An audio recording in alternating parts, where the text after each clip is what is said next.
साथियों जय भीम, नमो बुद्धाय। जैसा कि हम फिर दूसरे अध्याय पे चर्चा कर रहे हैं साथियों। आज का जो अध्याय है बहुत ही बढ़िया, एक बहुत छोटी सी पंक्ति के द्वारा जो है कि हमें यहाँ लेखक लिख करके हमें समझाने की कोशिश कर रहे हैं।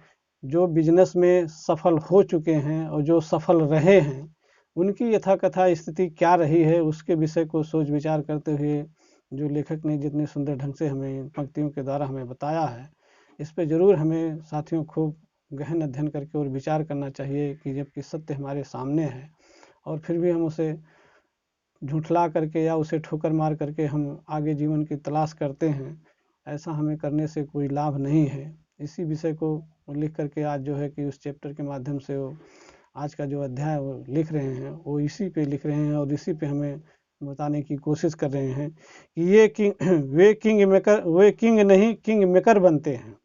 वो कहते हैं कि किंग वे राजा नहीं बल्कि जो है कि राजा बनाने वाले होते हैं। वे खुद राजा नहीं होते हैं लेकिन राजा बनाने वाले होते हैं।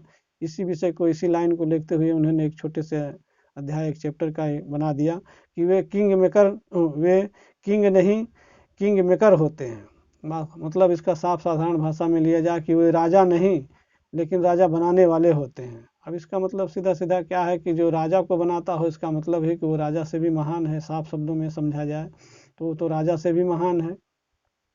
इसी विषय को देखते हुए लेखक लिख रहे हैं कि जो है कि अमीर जो है, ये खरबपति जो होता है, वो राजनीति में आकर के जो है कि वो मंत्री, मुख्यमंत्री, एमपी, एमएलए इसके लिए कोशिश नहीं करता है, बल्कि ये जो राजनेता लोग होते हैं ये स्वयं उसकी दरबार करते हैं और उसकी सोच विचार से राय ले करके ही जो है कि अगर आज की स्थिति देखा जाए तो जो है कि प्रधानमंत्री, मुख्यमंत्री लोग ये भी जो है कि बड़े बड़े बिजनेसमैन अरबपति के हैं।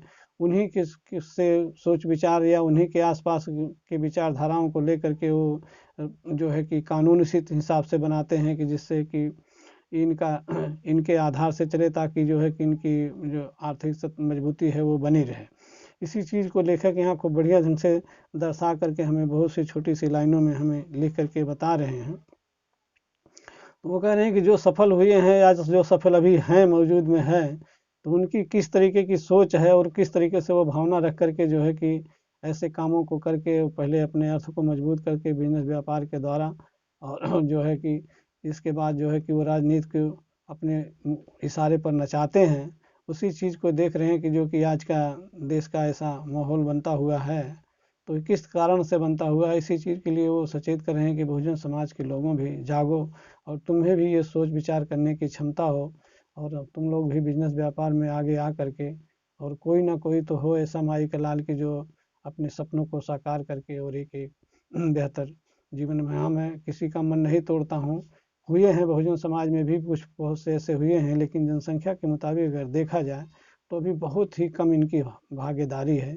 इसी चीज़ को यहाँ लेखक लिख करके हमें बताने की कोशिश कर रहे हैं और हमें इस पे विचार करके सोच विचार करनी चाहिए।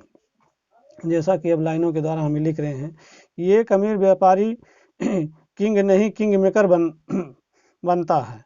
वह तो मुख्यमंत्री बनाता है, प्रधानमंत्री बनाता है। उनके इशारों पर अखबार व टीवी चैनल चलते हैं और उनके इशारों पर ही सरकारें फैसले लेती हैं। असल में मंत्री, मुख्यमंत्री या प्रधानमंत्री तो बड़े पूंजीपति घरानों के हाथों की कठपुतलियां होती हैं। जैसे ये धनी व्यापारी ग्रुप चाहते हैं वैसी ही सरकार नीतियां बनाती हैं। जब मुख्यमंत्री, प्रधानमंत्री भी इनके आगे नतमस्तक होता नजर आता है, ऐसे में राज्य की कैबिनेट में एक दलित मंत्री या केंद्रीय मंत्रिमंडल में दलित मंत्री की क्या हैसियत होती है कि वह अपने दलित वर्ग के हित के खातिर मुख्यमंत्री या प्रधानमंत्री से अलग रास्ता अख्तियार करे। कड़वी सच्चाई तो यह है कि आर्थिक सत्ता के आगे राज सत्ता हर कदम पर नाक रगड़ती नजर आती है। बड़े मंत्री पद से नीचे उतरे राजनेता को कोई नहीं पूछता है, जबकि सेठ हमेशा सेठ रहता है। कितना बढ़िया मिसाल यहाँ दी है साथियों। यहाँ किसी के मन को, किसी जाति धर्म को ठेस पहुँचाने की चाहत से नहीं, बल्कि जो यथाकथा मौजूदा स्थिति है, जो देखने के सामने में लेखक के सामने आया, उन्होंने उसको लाइनों के जरिए यहाँ लिख दिया।